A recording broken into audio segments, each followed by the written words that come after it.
All right, in the new quizzes, you have a few different options, and that's what I want to get into in this video. The first one is categorization. What it looks like when you create a new categorization question is like this.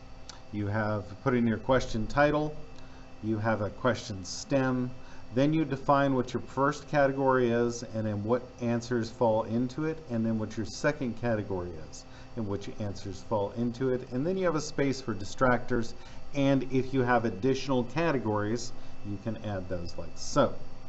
So let me throw out this first one and take a look at this first question that I made. If I go in here to edit, you can see how I broke it down. So inside I've defined as a bathtub, a kitchen table, and a dog. For outside I've defined as tree, duck, and car. And my stem is inside or outside. For additional distractors, I've got Johnny Depp and star. So when I look at this question, get this out of my way. When I look at this question in the student format, it randomized it. Let's get to that question. Next, there it is. Okay, so this is how the student will see it. So they can take and drag these to the ones that they believe are going to be correct. Okay, and then let's move on to our next one. Our next one is order these file sizes from the least to greatest. This is an ordering question. So I go down here, I choose ordering, and I put in my content standard or question title, whatever that is. The question stem in this case is arrange these files from least to greatest. Okay, and then I put them in the order that they're going to go into. Okay, as well as what the top and bottom labels are. So let me throw that one out and take a look at this. So order these from least to greatest, least 500K or 5000K, then 50 megabytes, 300 gigabytes, and 1 terabyte. So when the student sees it, it's going to look like this. And they have to arrange it so that it is least 5,000, let's say, well, let's just do it wrong. We'll just make them by biggest numbers. There we go. Okay, and then let's go over to the next one. This is the hotspot question. Okay, so when I add a hotspot question, what comes up is I'm allowed to drag and drop an image in here, or I can browse for an image. And then I use the tools to select where it is that they're going to click on the screen.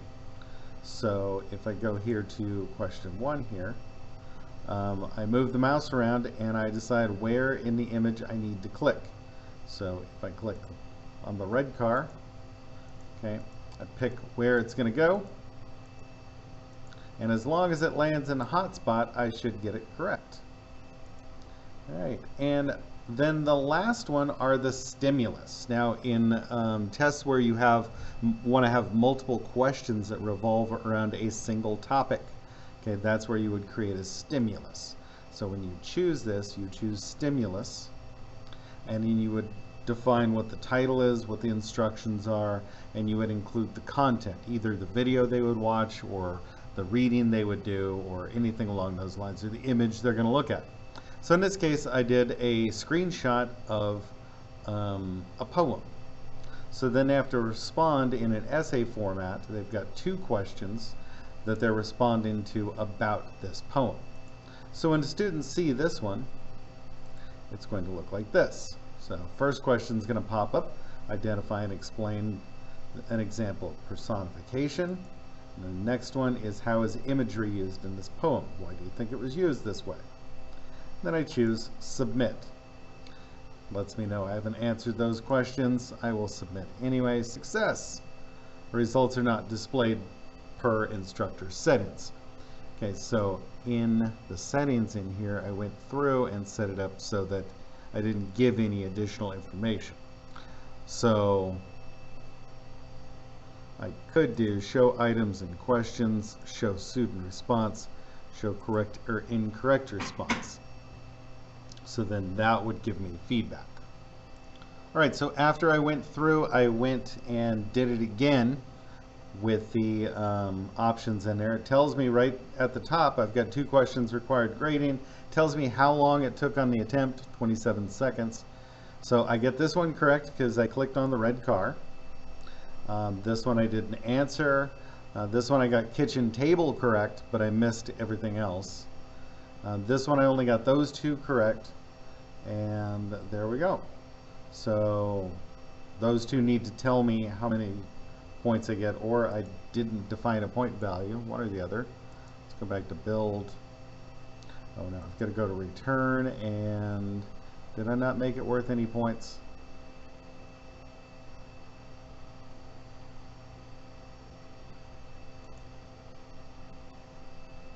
Oh no, I made it worth 40 points. So I guess it has to wait until those get graded before it gives me any, tells me how many points I've earned.